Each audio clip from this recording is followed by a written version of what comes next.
दोस्तों, आज मैं आपको एक ऐसी खबर बताने जा रहा हूं जो लाखों उम्मीदवारों के लिए जीवन बदलने वाला अवसर है। संघ लोक सेवा आयोग यानी यूपीएससी ने नई भर्ती अधिसूचना जारी कर दी है, जिसमें कुल 84 पदों पर नियुक्ति की जाएगी। इन पदों में सबसे ज़्यादा चर्चा पब्लिक प्रोसिक्यूटर और लेक्चरर के पदों की है। सोचिए, यूपीएससी जैसी प्रतिष्ठित संस्था के अंतर्गत आपको नौकरी करने का अवसर मिल रहा है। यह सिर्फ एक जॉब नहीं, बल्कि सम्मान और भविष्य की सुरक्षा का नाम है। इस भर्ती की सबसे बड़ी खासियत यह है कि अलग अलग विषयों के लेक्चरर के लिए भी पद निकाले गए हैं और आखिरी तारीख 11 सितंबर 2025 तय की गई है। यानी आपके पास आवेदन करने का सीमित समय है। अगर आप इस मौके को खो देंगे तो शायद कई सालों तक अफसोस रहेगा। संघ लोक सेवा आयोग ने अपनी आधिकारिक वेबसाइट upsc.gov.in और ORA पोर्टल upsconline.gov.in पर यह अधिसूचना जारी की है। इसमें साफ कहा गया है कि आवेदन केवल ऑनलाइन माध्यम से ही स्वीकार किए जाएंगे। किसी भी परिस्थिति में ऑफलाइन आवेदन नहीं लिया जाएगा। कुल 84 पदों के लिए यह भर्ती आयोजित की जा रही है। आवेदन की अंतिम तिथि 11 सितंबर 2025 है और सभी उम्मीदवारों को सलाह दी जाती है कि आखिरी तारीख तक इंतजार न करें। आवेदन प्रक्रिया में पंजीकरण, फॉर्म भरना, दस्तावेज अपलोड करना और शुल्क जमा करना शामिल है।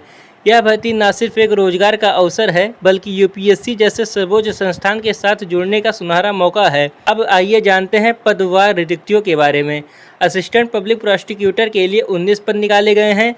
पब्लिक प्रोसिक्यूटर के 25 पद हैं, जो कि इस भर्ती की सबसे बड़ी संख्या है। लेक्चरर के विभिन्न विषयों में भी अच्छी खासी संख्या में पद हैं। बॉटनी के 8, केमिस्ट्री के 8, इकोनॉमिक्स के 2, हिस्ट्री के 3, होम साइंस का 1, फिजिक्स के 6, साइकोलॉजी का 1, सोशियोलॉजी के 3 और जूलॉजी के 8 पद हैं। आप देख सकते हैं कि कितने विविध विषयों के लिए अवसर उपलब्ध हैं। यह उन उम्मीदवारों के लिए सबसे अच्छा मौका है जो अपने अपने भविष्य में विशेषज्ञता रखते हैं और एक अस्थायी सरकारी नौकरी की तलाश में हैं। सोचिए, अगर आप लेक्चरर बन जाते हैं तो न केवल पढ़ाने का अवसर मिलेगा, बल्कि समाज में आपकी प्रतिष्ठा भी बढ़ जाएगी।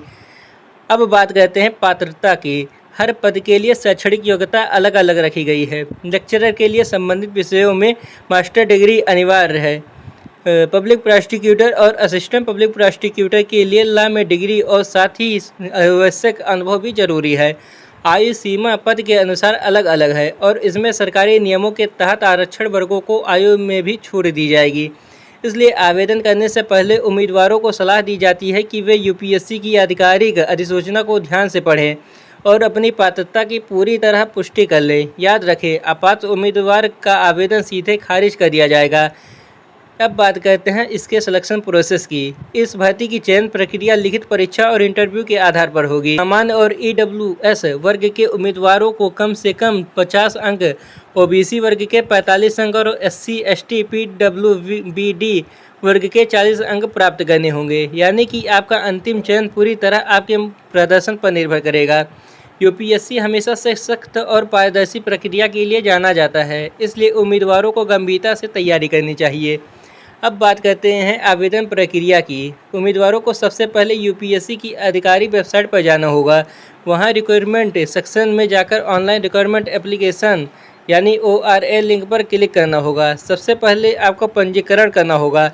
उसके बाद लॉगिन करके आवेदन पत्र भरना होगा। इसके बाद आवश्यक दस्तावेज जैसे शैक्षणिक प्रमाण पत्र, पहचान पत्र और अन्य आवश्यक दस्तावेज अपलोड करने होंगे। अंत में आवेदन शुल्क जमा करना होगा और फिर फॉर्म सबमिट करना होगा। आवेदन पत्र की एक प्रति डाउनलोड कर सुरक्षित रखना बहुत ज़रूरी है, क्योंकि भविष्य में उसकी आवश्यकता पड़ सकती है। ध्यान रखें कि सर्वर पर लोड बढ़ने की संभावना रहती है, इसलिए आखिरी दिनों तक इंतजार न करें। दोस्तों, यूपीएससी की यह भर्ती सिर्फ एक रोजगार का अवसर नहीं है, यह आपके जीवन की दिशा बदल सकती है। जो लोग वर्षों से मेहनत कर रहे हैं, उनके लिए यह एक सुनहरा मौका है कि वे अपनी योग्यता साबित कर सकें। चाहे आप लेक्चरर बनकर विद्यार्थियों के भविष्य को संवारना चाहते हो या पब्लिक प्रोसिक्यूटर बनकर न्याय प्रणाली में योगदान देना चाहते हो, यह अवसर आपको वहीं करने का मौका देता है। याद रखिए, हर बड़ा अवसर एक बार ही आता है, इसलिए देर न करें, समय रहते आवेदन करें और पूरी लगन से तैयारी करें।